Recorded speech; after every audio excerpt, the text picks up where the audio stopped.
Какво става, брат? Цяка е. Исках да ти кажа някакви неща, човек. Сме се чули доста време.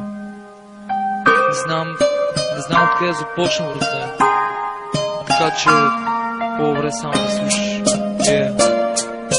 Слушай, брат.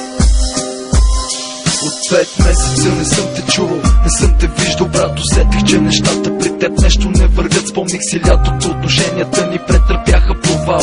Казахме неща настървени от безсмислен скандал.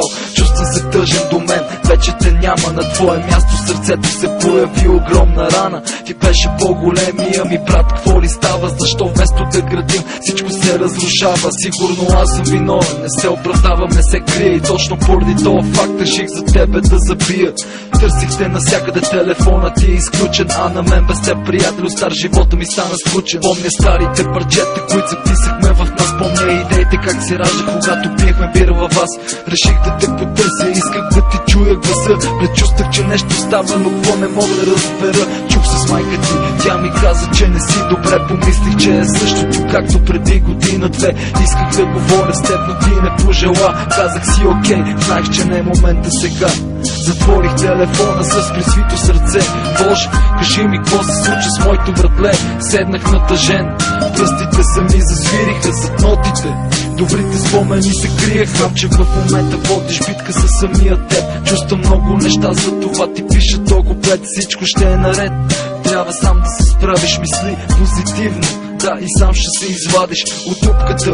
Брат, знай, че не си сам. Имаш много приятели, които те чакат навънка. Знам, спомни си добрите дни, които живота ни поднасяше. Спомни си майка и на двамата колко щастие ни донасяше. Ти си жив, изиграй ролята си до край. Когато сбъднеш всичките си мечти, тогава се предай.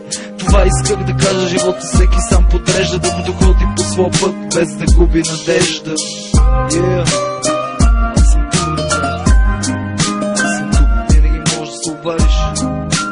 Когато се почувстваш по-добре.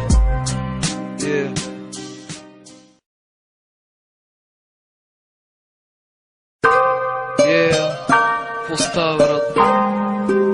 Цяка е. Исках да ти кажа някакви неща, човек. Сме се чули доста време.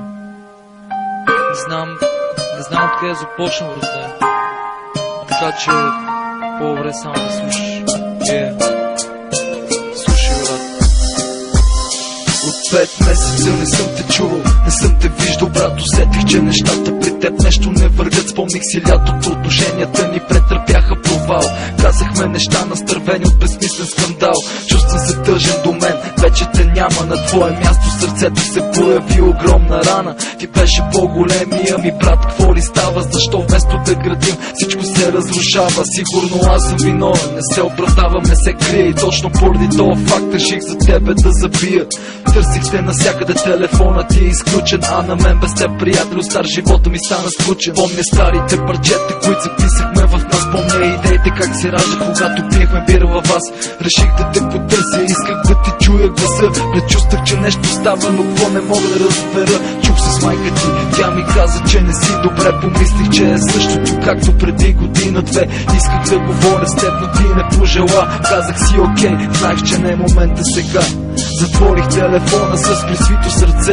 Боже, кажи ми какво се случи с моето братле. Седнах натъжен, пръстите сами засвириха зад нотите. Добрите спомени се криеха. Знам, че в момента водиш битка със самия теб. Чувствам много неща, за това ти пиша толкова пред. Всичко ще е наред, трябва сам да се справиш. Мисли позитивно, да, и сам ще се извадиш от дупката. Брат, знай, че не си сам. Имаш много приятели, които те чакат навънка. Знам, спомни си добрите дни, които живота ни поднасяше. Спомни си майка и на двамата колко щастие ни донасяше. Ти си жив, изиграй ролята си до край. Когато сбъднеш всичките си мечти, тогава се предай.